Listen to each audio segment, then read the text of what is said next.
Alors bonjour, intéressons-nous à la loi du 5 juillet 1985, autrement appelée la loi sur les accidents de la route. Plus exactement, son vrai nom, c'est la loi tendant à l'amélioration de la situation des victimes d'accidents de la circulation et à l'accélération des procédures d'indemnisation. Enfin, une fois qu'on a dit ça, ça n'a pas non plus un grand intérêt. Alors, vous le savez, le législateur, en fait, il ne s'était pas tellement intéressé à la responsabilité du fait des choses, c'est la jurisprudence qui a créé une responsabilité du fait des choses. Sur le fondement de l'article 1242 alinéa 1, avec les arrêts Teufen, avec les arrêts Gender. Enfin bon, dans les années 50-60, les accidents de la route commencent à se multiplier et se fonder sur la responsabilité du fait des choses, ça commençait à devenir un peu embarrassant parce que, vous le savez, la faute de la victime était partiellement exonératoire, même quand c'était une petite victime, puisqu'à partir de 1984, la Cour de cassation a considéré que la faute de la victime, même privée de discernement, vous le savez, vient limiter son droit à indemnisation. Et donc là, on se retrouvait avec des petites victimes de 4 ans, 5 ans, qui traversaient la route, qui subissaient des dommages extrêmement importants et qui voyaient effectivement leur indemnisation réduite. D'où l'importance de mieux protéger ces victimes, notamment non conductrices. C'est vraiment une loi qui a été pensée pour protéger la victime non conductrice contre les grands méchants conducteurs. D'accord ? Cette loi, elle est donc adoptée le 5 juillet 1985 et très rapidement, la jurisprudence est venue préciser que cette loi était spéciale et exclusive. C'est notamment un arrêt du 4 mai 1987. Cela signifie que si les conditions sont réunies, elle est la seule applicable. N'allez jamais agir contre un conducteur si les conditions sont réunies sur le fondement de la faute, même s'il a grillé un feu rouge, même s'il est complètement ivre, même s'il roulait à 300 km/h. Il est fautif, certes, mais on applique exclusivement la loi de 1985. On n'applique pas la responsabilité pour faute, c'est-à-dire 1240. On n'applique pas non plus la responsabilité générale du fait des choses, article 1242. Ne vous faites pas piéger. Alors voyons justement ces conditions d'application. Elles sont plurales. Alors, il faut d'abord un véhicule terrestre à moteur. Alors, les conditions, c'est très simple, elles sont énumérées à l'article 1er de la loi. Un véhicule terrestre à moteur, c'est un véhicule qui circule sur la terre, donc c'est pas les avions, puisqu'ils circulent dans les airs, c'est pas les bateaux, puisqu'ils circulent sur l'eau. C'est un véhicule muni d'un moteur susceptible de transporter des choses ou des personnes. Alors, la jurisprudence, elle a une acception assez large parce que vous imaginez que cette loi, elle est très protectrice de la victime, donc plus on étend son champ d'application, plus les victimes vont pouvoir en bénéficier. Et donc, en fait, évidemment, toutes les voitures, tous les camions, toutes les motos sont concernées, mais elle va aussi considérer que des tracteurs ou des tondeuses autoportées peuvent entrer dans le champ d'application de cette loi. Attention, l'article 1er parle de véhicule terrestre à moteur, mais il ne dit absolument pas que ce véhicule doit rouler. C'est-à-dire que ce véhicule peut être en train de rouler, mais il peut être aussi en stationnement, il peut être à l'arrêt, il peut être en panne, ça ne fera absolument aucune différence. Il faut et il suffit qu'il y ait un véhicule terrestre à moteur. Alors on continue sur ce véhicule terrestre à moteur avec l'exclusion de certains véhicules pourtant terrestres et pourtant à moteur que sont les trains et les tramways qui circulent sur leur voie propre. Alors ce qu'on appelle une voie propre, c'est une voie qui est exclusivement réservée aux trains et qui est bien ou au tramway et qui est bien délimitée. Par exemple, le métro, il est effectivement sur sa voie, il est toujours sur sa voie propre. La plupart du temps, les trains sont toujours sur leur voie propre. Les tramways, parfois, sont effectivement sur une voie de circulation, qui est bien délimitée, dans un terre-plein central ou autre. Et là, dans ces cas-là, on ne leur appliquera pas la loi de 1985. Soit on est sur le terrain contractuel parce que la victime a un billet, soit on est sur le terrain extra-contractuel, et dans ces cas-là, ce sera soit la responsabilité pour faute, soit la responsabilité du fait des choses. Bon. Sauf que c'est posé la question, il y a une question. Quid lorsque ce tramway ou ce train traverse un carrefour ou un passage à niveau? Vous visualisez bien, il y a des moments où le tramway coupe des voies, partage des carrefours avec des voitures. Vous voyez bien effectivement qu'il y a parfois des trains qui traversent des passages à niveau qui eux-mêmes, on en a entendu parler ces derniers temps, qui eux-mêmes sont traversés par des voitures. Alors, qu'est-ce qu'il se passe si l'accident arrive à ce moment-là? Curieusement, la Cour de cassation ne traite pas les trains et les tramways de la même manière. Pour les trains, lorsqu'ils sont à un passage à niveau, elle continue à considérer que le passage à niveau, c'est une voie propre et donc on exclut la loi de 1985. C'est un arrêt du 19 mars 97 mais qu'elle a répété depuis. Alors que pour les tramways, lorsqu'ils sont dans un carrefour de circulation, eh bien elle va considérer que là, ils ne sont plus sur une voie propre et donc on applique la loi de 1985. C'est un arrêt de la deuxième chambre civile du 16 juin 2011. Donc on ne fait pas un traitement identique pour les trains et les tramways. Alors, deuxième condition, une fois que vous avez vérifié que l'on est bien face à un véhicule terrestre à moteur, il faut vérifier une deuxième condition, toujours à l'article 1er, il faut que l'on soit face à un accident de la circulation. Ce que l'on appelle un accident, c'est un événement involontaire. Si vous avez volontairement provoqué le dommage, on ne sera plus sur le fondement de la loi de 1985, d'accord? Il faut vraiment vérifier que l'événement est involontaire. Alors attention, vous pouvez avoir volontairement grillé un feu rouge sans avoir voulu le dommage, et là ça restera un accident. Mais si vous avez volontairement foncé sur quelqu'un, prenez par exemple les actes de terrorisme, ou avec un camion on fonce sur la foule, là ça ne relèvera pas de la loi de 1985. Il faut en outre une voie de circulation, sachant que là la jurisprudence a une conception extrêmement large. Évidemment, toutes les routes publiques, vous êtes sur une autoroute, vous êtes sur une nationale, vous êtes sur une route départementale, il n'y a évidemment aucun problème, mais elle va aussi considérer que les parkings, même les parkings privés, sont des voies de circulation, même des voies privées. En fait, la seule chose qui est vraiment exclue, ce sont les circuits fermés de compétition automobile ou de compétition de moto. C'est un peu la seule chose qui finalement échappe à la voie de circulation. Si vous êtes effectivement sur un circuit fermé automobile, là vous appliquerez soit la responsabilité pour faute, soit la responsabilité du fait des choses. Alors, condition suivante, il faut une implication. Vous le savez, l'article 1er de la loi de 85 ne parle pas de causalité. Elle choisit un terme plus large que le terme causalité, c'est le terme implication. C'est-à-dire qu'il suffit que le véhicule soit intervenu de quelque manière que ce soit dans la production du dommage.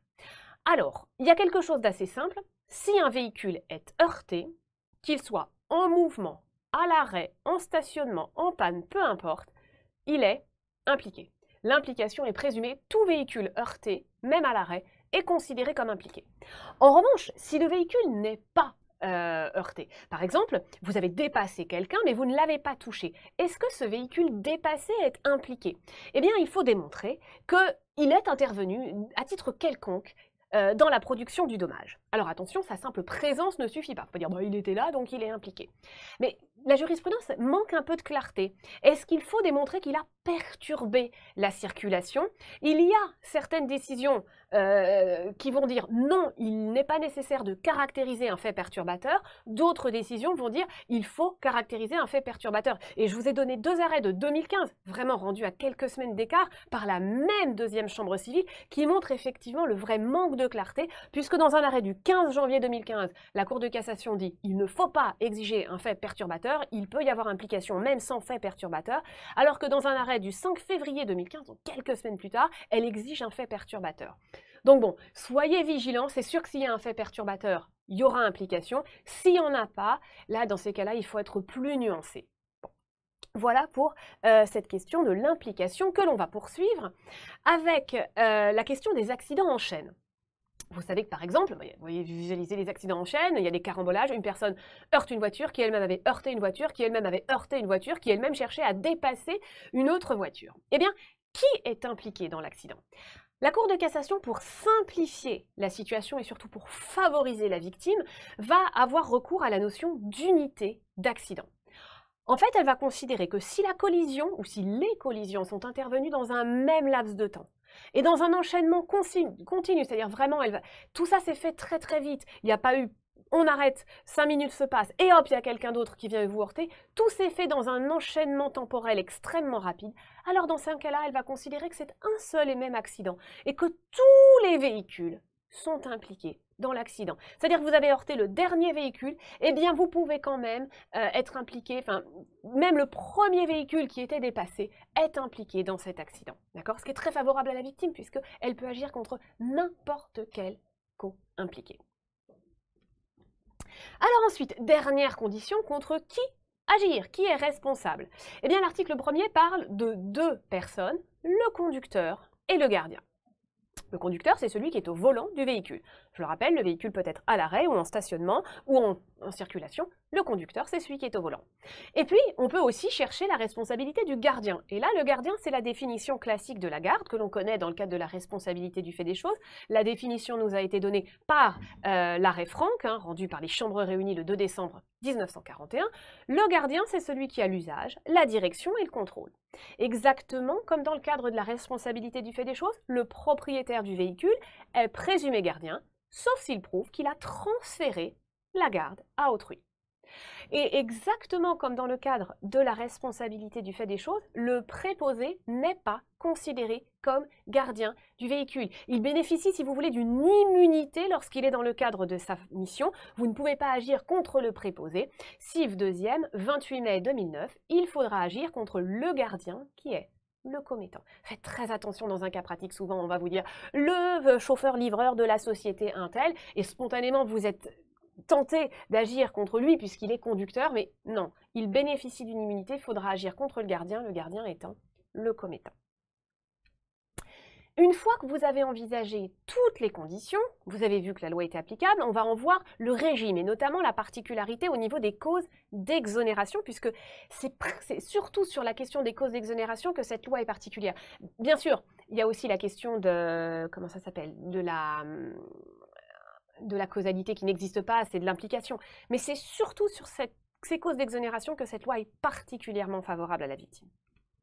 Alors déjà, première particularité, la force majeure n'a pas d'effet exonératoire. Dans tous les régimes de droit commun, que ce soit responsabilité contractuelle, responsabilité extra-contractuelle, pour faute, responsabilité du fait des choses ou autre, la force majeure a toujours un effet exonératoire. Et bien là, l'article 2 de la loi prévoit que la force majeure ou le fait du tiers n'ont pas d'effet exonératoire dans le cadre de la loi de 1985.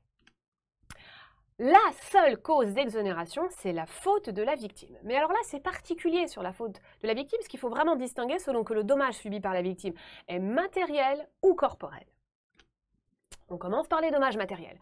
Les dommages matériels, on ne cherche pas particulièrement à protéger la victime. Ce n'est pas ça qui a été vraiment la volonté du législateur, et c'est pour ça que l'article 5 de la loi ne protège pas particulièrement la victime en la matière, puisqu'elle prévoit que la faute de la victime petite faute, faute grave ou autre, est une cause d'exonération partielle en cas de dommage matériel, qu'elle soit victime conductrice ou non. Donc vous avez votre voiture qui est abîmée, ou vous avez des, je sais pas, vous êtes un piéton et vous avez votre ordinateur, quand vous traversez, votre ordinateur est abîmé, c'est un dommage corporel. Si vous avez traversé au feu rouge ou en dehors des clous, eh bien votre faute pourra venir réduire votre indemnisation, parce qu'ici, ça n'est que du matériel, il n'y a pas de raison de protéger avec particulièrement de force ce type de dommage. En revanche, vous imaginez bien qu'on a mis un régime beaucoup plus protecteur pour les dommages corporels. Attention, ce que j'entends dommage corporel, c'est l'aspect matériel du dommage corporel, à savoir l'indemnisation des frais médicaux, la perte de revenus, etc. Et puis tout le préjudice moral, la souffrance, le préjudice esthétique, tout ce qui découle en fait d'une atteinte à l'intégrité physique. Et alors pour les préjudices corporels, là, la loi a pris fait et cause pour la victime non conductrice et pas pour la victime conductrice. Donc il est important, lorsque vous avez un dommage corporel, de bien vérifier si on est face à une victime conductrice ou non conductrice. La victime conductrice, c'est celle qui était au volant du véhicule, qu'il soit à l'arrêt, en stationnement ou en mouvement, peu importe. La victime non conductrice, c'est celle qui n'est pas au volant. Ça peut être un piéton, ça peut être un cycliste, ça peut être un roller, une personne en roller, ça peut être un passager, d'accord, un passager avant ou arrière, n'est pas un conducteur. Alors se pose une question, c'est la question de l'éjection. Alors c'est rare qu'on soit éjecté d'une voiture, quoique si c'est une voiture décapotable, mais parfois on peut être éjecté d'une moto au moment effectivement de l'accident. Alors est-ce qu'on est toujours conducteur ou pas, lorsqu'à la base c'est nous qui conduisions la moto et qu'ensuite on est éjecté? La jurisprudence n'est pas toujours très claire, mais on va dire pour simplifier, elle fait une différence selon en fait que l'accident survient au cours de l'éjection. Là, dans ces cas-là, vous êtes toujours considéré comme victime conductrice, vous n'avez pas perdu votre qualité de conducteur, ou alors le dommage survient après la chute. Vous êtes tombé et après, il y a le dommage. Là, on va considérer effectivement qu'au moment où il y a eu l'accident, vous n'étiez plus conducteur. Mais c'est vrai que ce n'est pas toujours très clair. Donc très important de faire la distinction entre le conducteur et le non-conducteur. On va commencer par la victime conductrice parce que pour elle, finalement, il n'y a pas de régime de faveur. voilà, c'est pas elle qu'on a voulu protéger dans le cadre de la loi. Du coup, l'article 4 la soumet au droit commun. La faute de la victime, quelle qu'elle soit, réduira son indemnisation. Alors, la jurisprudence est quand même venue y ajouter une condition. Il faut que cette faute soit en lien causal avec le dommage. C'est ce qu'a précisé la Cour de cassation le 6 avril 2007. Donc, il faut que la faute ait concouru au dommage, mais finalement, c'est le droit commun. C'est en revanche pour la victime non conductrice que les règles sont beaucoup plus protectrices. Alors, l'article 3 s'intéresse aux dommages corporels subis par la victime non conductrice. Pour les victimes non conductrices, quelle qu'elle soit, si elle a volontairement recherché le dommage, l'hypothèse où elle a cherché à se suicider, alors ce sera une cause d'exonération totale pour le responsable. En revanche, quid si la victime non conductrice n'a pas volontairement cherché le dommage, si elle a commis une faute mais qu'elle n'a pas cherché à se suicider? Alors là, il faut faire la distinction entre les victimes super protégées et les victimes simplement protégées. Alors les victimes super protégées, ce sont les très jeunes enfants, les personnes âgées et les personnes frappées d'une incapacité, c'est-à-dire les moins de 16 ans ou les plus de 70 ans, ou ceux qui ont une incapacité de travail ou une invalidité de plus de 80%. Alors elles, on les protège énormément, à part, je l'ai dit il y a un instant, si elles ont volontairement recherché le dommage, il n'y a aucune exonération. Leur faute, même grave, même inexcusable, ne sera pas source d'exonération. Pour les autres victimes, c'est-à-dire celles qui ont plus de 70 ans, plus de 16 ans, moins de 70 ans et qui n'ont pas d'incapacité ou d'invalidité dépassant les 80%, alors elles, on va quand même les protéger puisque seule la faute inexcusable, cause exclusive du dommage, est de nature à exonérer le responsable. C'est cumulatif. Il faut que ce soit une faute inexcusable et qu'elle soit la cause exclusive. C'est-à-dire s'il y a une autre cause, le chauffeur, le conducteur roulait ne serait-ce qu'un tout petit peu trop vite, ou il avait un tout petit peu trop bu, même si vous avez commis une faute inexcusable, il n'y aura pas d'exonération. Alors la faute inexcusable, il faut en connaître la définition qui a été donnée par la Cour de cassation dans un arrêt du 20 juillet 1987, c'est un arrêt de la deuxième chambre civile. C'est compliqué d'arriver déjà à la faute inexcusable, il faut une faute volontaire, donc vous l'avez fait volontairement. Ce qui fait que si vous êtes sous l'emprise d'un trouble mental ou si vous avez bu, le caractère volontaire sera plus compliqué à démontrer. Bon, il faut une faute d'une exceptionnelle gravité, donc il faut vraiment avoir dépassé un certain seuil de gravité, exposant sans raison valable son auteur à un danger dont il aurait dû avoir conscience. Je ne sais pas, c'est l'hypothèse où vous traversez le périphérique la nuit alors que vous avez 20 ans, vous n'avez pas bu, il y a du brouillard, voilà, enfin vraiment, et encore en espérant que le conducteur ne roule pas un tout petit peu trop vite, parce que sinon ce ne sera pas la cause exclusive du dommage. Voilà, donc c'est quand même extrêmement compliqué de voir réduite l'indemnisation des préjudices corporels de la victime non conductrice. Terminons, et ça faut pas oublier de le faire, par les recours entre co-impliqués. Alors, la victime peut choisir d'agir contre n'importe quel véhicule impliqué, n'importe lequel. C'est-à-dire si c'est un accident avec plusieurs véhicules impliqués, la victime peut agir contre n'importe qui et elle obtiendra réparation intégrale. Il n'y a pas besoin de prouver la faute ni rien. Bon. Sauf que celui qui a payé intégralement va ensuite pouvoir se retourner contre les autres co-impliqués. Et dans ces cas-là, il ne peut pas invoquer le bénéfice de la loi de 1985, puisque cette loi, elle a été conçue pour la victime. Donc, il faudra qu'il se fonde sur le droit commun, sur le fondement de la responsabilité pour faute, article 1240, il exerce un recours subrogatoire en application de l'article 1246. Et dans ces cas-là, comment va se faire la répartition entre les co-impliqués ? À proportion de la gravité des fautes, on va regarder quelles sont les fautes de chacun et on va répartir. Alors toi, c'est toi qui roulais vraiment trop vite, tu auras 80% de l'indemnisation à ta charge. Bon, en revanche, s'il n'y a pas de faute, eh bien dans ces cas-là, on répartira à parts égales entre tous les co-impliqués. Voilà. Pensez bien ensuite à cette question des recours entre co-impliqués, parce que souvent dans un cas pratique, on vous dit « il roulait trop vite » ou autre, vous dire « mais on cherche quand même à me faire discuter ici sur sa faute ». La faute finalement reviendra, la faute du conducteur va revenir, mais elle reviendra au stade des recours entre co-impliqués, pas envers la victime. Voilà pour cette question de la loi sur les accidents de la circulation, qui est une loi qu'il faut connaître. Il faut faire attention quand vous voyez effectivement, dès lors que vous voyez un véhicule ou autre, ne pas partir tête baissée sur la responsabilité du fait des choses et bien vérifier effectivement que les conditions de la loi de 85 ne sont pas applicables avant de partir sur la responsabilité du fait des choses. Et si les conditions sont applicables, eh bien vous défilez votre cours, les conditions et les causes d'exonération. Voilà pour ce qu'il y a à savoir sur cette fameuse loi de 1985. Je vous remercie.